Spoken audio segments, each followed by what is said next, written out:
லேடெக்ஸை பயன்படுத்தி எளிய ஆவணம் தயாரிப்பது குறித்த ஸ்போக்கன் டியூட்டோரியலுக்கு நல்வரவு.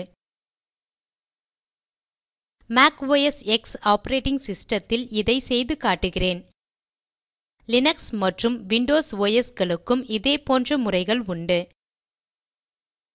முதலில் உரை திருத்தியால் ஒரு மூல பைலை உருவாக்க வேண்டும். என் விருப்பமான திருத்தி எமாக்ஸ். இந்த பைலை hello.tex என்று பெயரிட்டிருக்கிறேன். இந்த பைலின் நீட்சி டெக். இதை டெக்ஸ் என்று எழுதினாலும் டெக் என்றே உச்சரிக்க வேண்டும். லேடெக்க்கு இதுவே முன்னிருப்பு. முதலில் லேடெக்க்கு நாம் எந்த ஆவண கிளாஸ் ல் ஆர்வம் காட்டுகிறோம் என்று சொல்ல வேண்டும். முதலில் நான் ஆர்டிக்கிள் கிளாஸ் ஐ பின்வருமாறு பயன்படுத்துகிறேன்.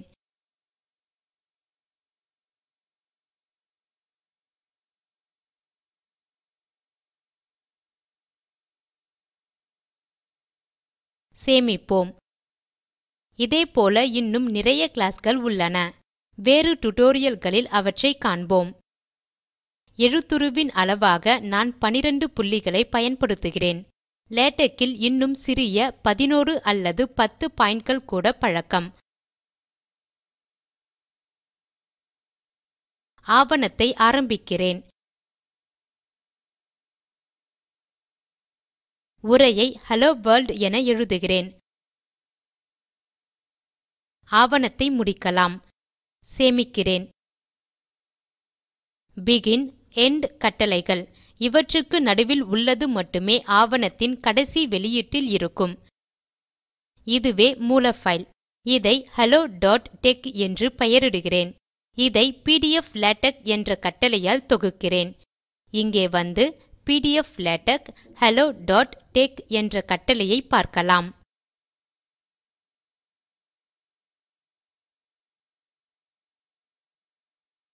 டெக் என்ற நீட்சி இல்லாமலும் pdflatex hello என தொகுக்கலாம்.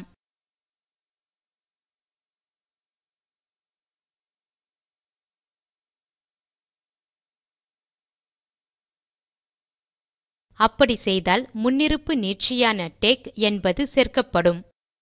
லேடெக்ஸ் மூல பைலில் இருந்து pdflatex என்ற கட்டளையை பயன்படுத்தி ஒரு பிடிஎஃப் பைலை தொகுத்தோம்.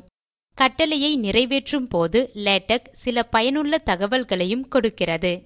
இந்த அறிவிப்புகள் அனைத்தும் hello.log என்ற பைலில் சேமிக்கப்படும். அதை இங்கே காணலாம். இதுவரை உருவாக்கிய பைல்களில் ஹெல்லோ என்று வருவதை கவனிக்கலாம். பைல் hello.pdf ஐ திறக்கலாம்.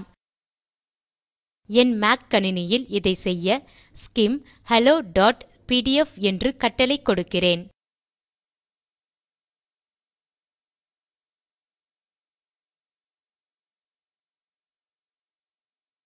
ஸ்கிம் என்பது மேக் ஓஎஸ் Xக்கான இலவச பிடிஎஃப் ரீடர் ஆகும். கட்டளை கிடைத்ததும் ஸ்கிம் hello.pdf ஐ திறக்கிறது. எதிர்பார்த்தது போல ஒரே ஒரு வரிதான் இருக்கிறது. இதை ஜூம் செய்து அணுகி பார்க்கலாம். ஸ்கிம் காட்டுவது பிடிஎஃப் பைலின் மிக சமீபத்திய பதிப்பு. உதாரணமாக அதை மாற்றி பார்க்கலாம். நான் இன்னொரு ஹெல்லோ வர்ல்ட் ஐ இங்கு சேர்க்கிறேன்.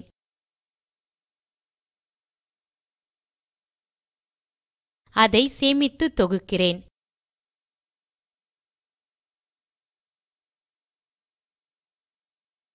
இதற்கு அனுமதி கொடுக்கிறேன்.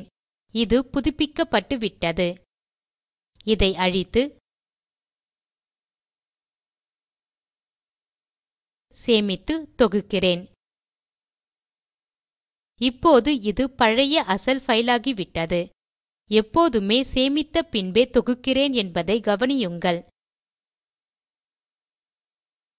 எப்போதுமே சேமித்து பின் தொகுக்க வேண்டும்.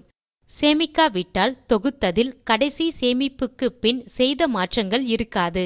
இந்த 3 விண்டோக்களையும் டியூட்டோரியல் ஐ உருவாக்க அமைத்து இருக்கிறேன். ஆவணங்களை தயாரிக்க இப்படி அமைக்க வேண்டும் என்றில்லை. மேலும் பிடித்த திருத்தியையும் பிடிஎஃப் ரீடரையும் பயன்படுத்தலாம். லேடெக்ஸை பயன்படுத்த 3 நிலைகளை தாண்டி போக வேண்டும். மூல பைலை உருவாக்குவது, தொகுப்பது, பிடிஎஃப் ஃபைலாக காண்பது. மூல ஃபைலை இப்படி மாற்றி இந்த 3 நிலைகளை பழக்கப்படுத்திக் கொள்ள வேண்டும். உரையில் இன்னும் சில வரிகளை பிகின் மற்றும் எண்ட் டாக்குமென்ட் கட்டளைகளுக்கு நடுவில் சேர்க்க நீங்கள் நினைக்கலாம். hello.log ஃபைலையும் பாருங்கள். டியூட்டோரியல் ஐ ஒரு முன்வைப்புடன் தொடரலாம். முதலில் இதை அழிக்கிறேன்.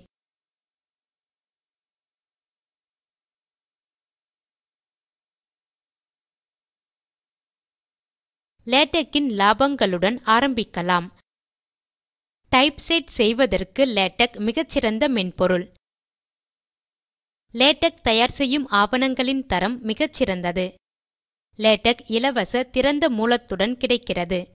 அது விண்டோஸ் மற்றும் எல்லா லினக்ஸ், மேக் போன்ற யூனிக்ஸ் சிஸ்டம்களுக்கும் கிடைக்கிறது. லேடக்கில் பிரமாதமான அம்சங்கள் உள்ளன. சமன்பாடுகள், அத்தியாயங்கள், செக்ஷன்கள், படங்கள், அட்டவணைகளுக்கு தானியங்கியாக எண்ணிடும். நிறைய கணக்கு சமன்பாடுகள் உள்ள ஆவணங்களையும் சுலபமாக உருவாக்கலாம். உசாத்துணை பட்டியல்களையும் போகிற போக்கில் மாற்றக்கூடிய ஒழுங்கில் உருவாக்கலாம். லேடக் ஆவணத்தை ஒழுங்கு செய்வதை கவனித்துக் கொள்கிறது. அதனால் எழுத வேண்டியது என்ன, எண்ணங்களை சீராக அமைத்தல் போன்ற இன்னும் முக்கிய செயல்கள் மீது நாம் கவனம் செலுத்தலாம்.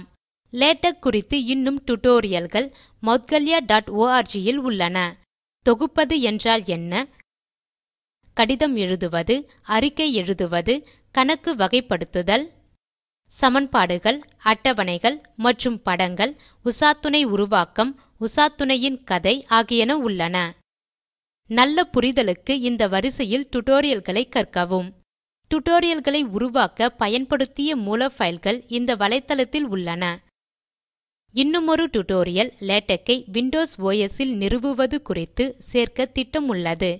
இன்னும் பல டியூட்டோரியல்கள், உதாரணமாக ஸ்லைடு காட்டுவதற்கு பீமர் குறித்து சில நாட்களில் வரும். லேடக் ஐ பயன்படுத்திதான் இந்த முன்வைப்பு பீமர் இல் உருவாக்கப்பட்டுள்ளது. சில குறிப்புகள்: எவ்வளவு டியூட்டோரியல்கள் முடியுமோ அத்தனையும் பாருங்கள். கூடவே பயிற்சி செய்து பாருங்கள். முதலில் ஒரு வேலை செய்யும் லேடக் ஃபைலுடன் ஆரம்பியுங்கள். ஒரு முறைக்கு ஒரு மாறுதல் மட்டும் செய்து பாருங்கள். சேமித்து, தொகுத்து, செய்தது வேலை செய்கிறது என்று உறுதிப்படுத்திக் கொண்டு அடுத்த மாறுதலை செய்யுங்கள். மூலக்கோப்பை தொகுக்கும் முன் சேமிக்க வேண்டும் என்பது நினைவிருக்கட்டும். லேடக் குறித்து நிறைய புத்தகங்கள் இருந்தாலும் 2 ஐ பரிந்துரைக்கிறோம். முதலில் லேடக் ஐ உருவாக்கியவர் எழுதியது லெஸ்லி லாம்போர்ட். இது குறைந்த விலைக்கு இந்திய பதிப்பாகவும் கிடைக்கிறது. அதிகம் பயின்று மேல் பாடங்கள் கற்க புத்தகம் லேடக் கம்பானியன். முதல் சொன்ன புத்தகமும் வலைத்தேடலும் பெரும்பாலான தேவைகளுக்கு போதும். இருப்பினும் எல்லா லேடக் குறித்த விஷயங்களும் இந்த வலைத்தளத்தில் கிடைக்கும். ctan.org. ஸ்போக்கன் டியூட்டோரியலுக்கு ஆதரவு இந்திய அரசின் MHRD துவக்கிய ICT மூலம் தேசிய கல்வித்திட்டத்தின் வழியே கிடைக்கிறது. இந்த திட்டத்துக்கு URL sakshat.ac.in. ஸ்போக்கன் டியூட்டோரியல் பாடங்கள் டாக் டு எ டீச்சர் திட்டத்தின் முனைப்பாகும். ஒருங்கிணைப்பாளர் CDIP, IIT Bombay. cdip.iitb.ac.in. Spoken tutorial வெகுஜன பயன்பாட்டுக்கு செல்ல fossee.in வழியாக ஒருங்கிணைக்கப்படும். FOSSEE என்பது Free and Open Source Software in Science and Engineering Education. தேசிய கல்வித்திட்டமும் இதற்கு ஆதரவு கொடுக்கிறது. இந்த தொடுப்புகளை மேலும் பல ஸ்போக்கன் டியூட்டோரியல்கள் மற்றும் அவற்றின் மொழிபெயர்ப்புகள் ஆகியவற்றுக்கு கவனித்திருங்கள். இத்துடன் இந்த டியூட்டோரியல் முடிகிறது. மூலப்பாடம் CDIP, IIT Bombay இலிருந்து கண்ணன் மௌத்கல்யா. மொழியாக்கம் கடலூர் திவா. நன்றி.